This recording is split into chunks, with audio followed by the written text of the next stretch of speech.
Meanwhile, moments ago, the New York City mayoral candidate, Zohran Mamdani, zeroing in the Trump administration. He's on a 5 boroughs against Trump tour today.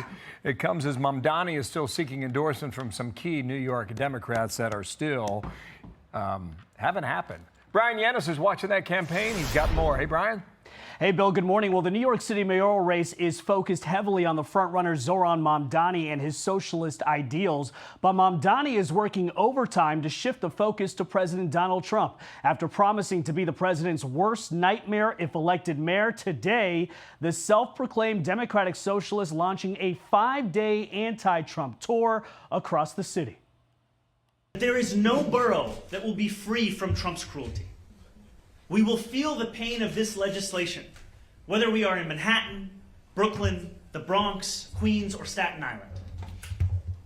And we will shine a light this week and every week on the costs of this vision that is coming out of Washington, D.C.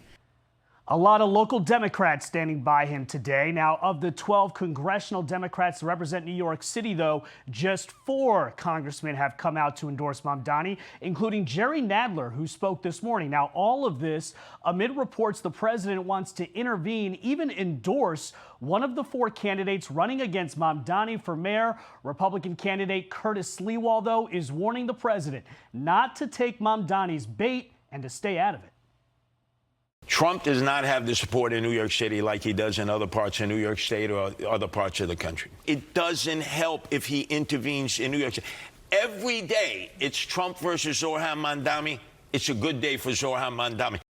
Now, this anti-Trump push started today as Mamdani is getting attacked for living in a $2,300 a month rent-stabilized apartment, even though he makes $142,000 a year as a New York State Assemblyman. Now, Bill, rent-stabilized apartments are meant for the lowest income residents in need. Mamdani did tell New York editorial board that he got it when his salary was lower in 2018 and did not know it was rent-stabilized, and he planned on moving out, but has not yet. Oh, Bill? Okay, there's a twist in that somewhere. Thank you, Bryan. Nice to see you. Bryan Llenas. For more on this, let's bring in Kennedy, host of the Fox News podcast, Kennedy Saves the World, and Jimmy Failla, host of Fox News Saturday Night. I almost couldn't even get your intros done because it is inconceivable that he gets a rent-stabilized apartment and doesn't know that it's rent-stabilized. I didn't know it was rent-stabilized. Wow. It's like, what an incompetent person. Either he didn't do his homework or he's lying. But, Right. you know, the case Or is... he got a sweetheart deal. Of course he got a sweetheart deal, because that's how he's grown up, as a fancy lad, living a life of privilege in the lap of luxury. His parents are millionaires. His wife is also very wealthy. We don't know what she makes. I don't care. I don't either. But this is a great argument against rent-stabilized apartments, because what happens is you have apartment skunks who move in and they never move out because they don't want their rent to go up. So it's fine for me, but not for thee. This is the golden rule. Yep. If you get one of these like golden tickets, you don't give it up. No. You live there for 30 years. Yeah, but it's so infuriating to think back of me, Jimmy Failla, cab driver Jimmy Failla. Yeah.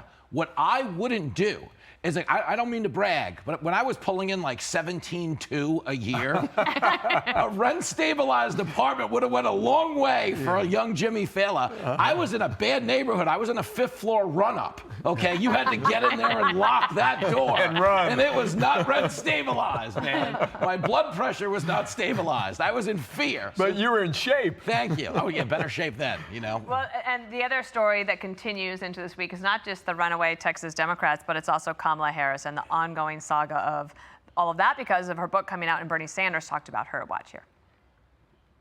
I like Kamala. She's a friend of mine, but she was her core consultants, you know, were heavily influenced by very wealthy people. How do you run for president and not develop a strong agenda which speaks to the economic crises facing working families? Kennedy, why do they criticize her with such kid gloves? I don't know. They have nothing to be terrified of. She has no friends left. The Biden camp hates her. The Obama camp hates her. Now the progressive commies are going after her.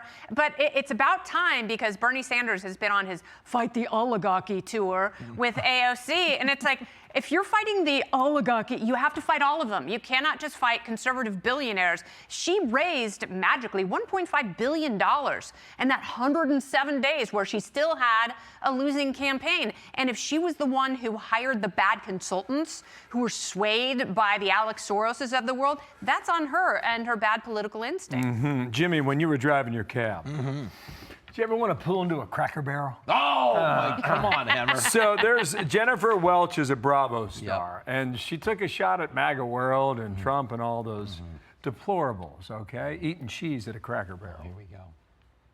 I've had it with white people that triple trumped, that have the nerve and the audacity to walk into a Mexican restaurant, a Chinese restaurant, an Indian restaurant, go to perhaps their gay hairdresser. I don't think you should be able to enjoy anything but Cracker Barrel. Get your fat asses over to Cracker Barrel.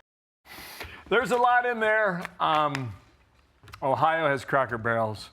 We actually look forward to eating They're the them. best. You know, the cheese in the middle of the table. Oh, God. Delectable. How about the peg game? Just the peg game alone. The peg game itself was Cracker Barrel is a another national winner. treasure. Yeah. And you know who knows that? Every ethnic group in this country. It is not a predominant white restaurant. It's black people, it's Latino people, Asian people, it's Muslim people. Everybody likes Cracker Barrel. Who doesn't want chicken and dumplings on the side of a highway? Okay, it's like, it's spiritual nourishment. And when she goes out and makes this other argument that like, oh, MAGA voters shouldn't be anywhere near Mexican or Chinese restaurants. First of all, yes, wardrobe wants me to stay out of Mexican and Chinese restaurants. I concede that, but it's not because of my politics. It's so lazy to make the assumption that only white people voted MAGA. There was a 44-point swing with Latinos to Trump, legal migrants. Obviously, his black male support was higher than any Republican since Gerald Ford. So what she's really saying is, I don't talk to anybody that's not in my elite circle. Right. Lazy. Kennedy, one last word from you. I mean, I love Honky Barrel. It is one of my favorite restaurants. Now, I looked at this woman, I was like, she looked like the nun out of Habit. Yeah. The horror movie. Yes. So this is such an offensive straw man, and it just goes to show you that the loudest people in Hollywood are also the dumbest. I think it's funny that she's making fun of conservatives for not being attractive. So much in there. Excuse me, ma'am. I couldn't hear you over the Botox You're injection. needed in hair and makeup. Can you speak up?